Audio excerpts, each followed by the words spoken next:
And the reason for Dennis Banks and Clyde Balcour to be part of the formation of the movement was they were in prison. And they saw the racism going on right in the prison. There was no religious freedom rights,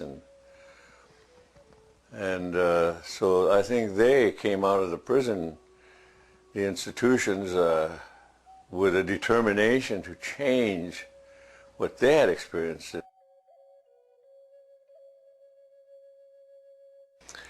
You know, even in my own brother, who was in prison at the time.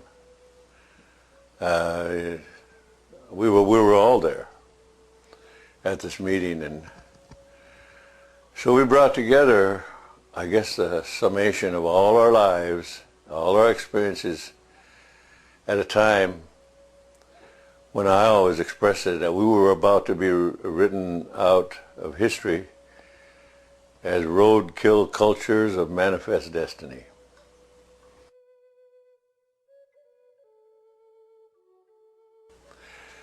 And at that time, when a white man killed an Indian, he was given manslaughter. When an Indian killed a white man, he was given first-degree murder. A form of frontier justice was going on that we knew we had to address.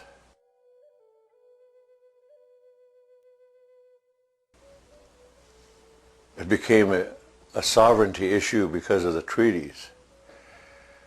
It became a sovereignty issue because of the land.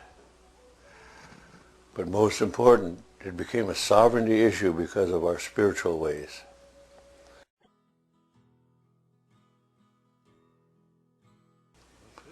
It was a declaration of defense.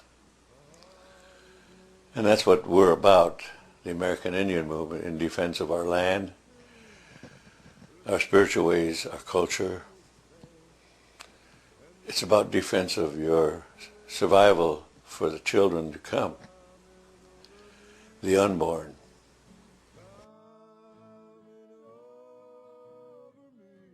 Matter of fact, the first Thanksgiving was commemorated after a massacre when the first governor of Massachusetts, with mercenaries, surrounded Pequot Indians doing their green corn ceremony in their longhouse, surrounded them with mercenaries and set the place on fire, and when they ran out, shot them as they came out, and as a result, over 300 Indian people died inside the longhouse. And a year later, the first Massachusetts governor commemorated, having gotten rid of the Indians, commemorated the first Thanksgiving in that memory.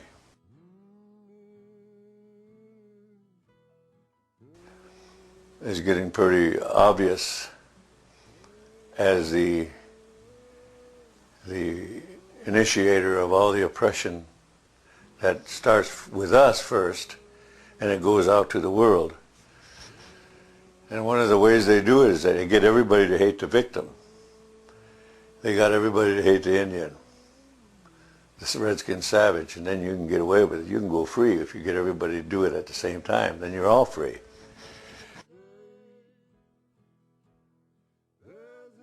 The people who came to another land and destroyed it and now are almost destroying themselves. When you corrupt the earth and the environment, it starts to corrupt the children. And when the children are corrupted, then it's complete. The corruption is so widespread that no one government agency can handle it. No one government or corporation or any amount of money can turn that around unless you set and instill in the young generation. So I think Indian people, we still have a message to America. And yet America doesn't really care too much to hear the Indian point of view of things. Because America thinks progress is the answer. And it's really not. Because some things that the Creator put in a perfect place and all connected beautifully, and it didn't need any change or improvement.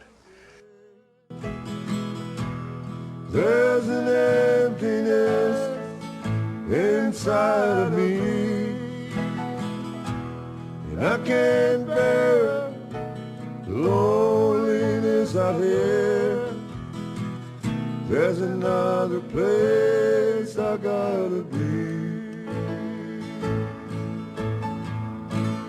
another place I gotta be.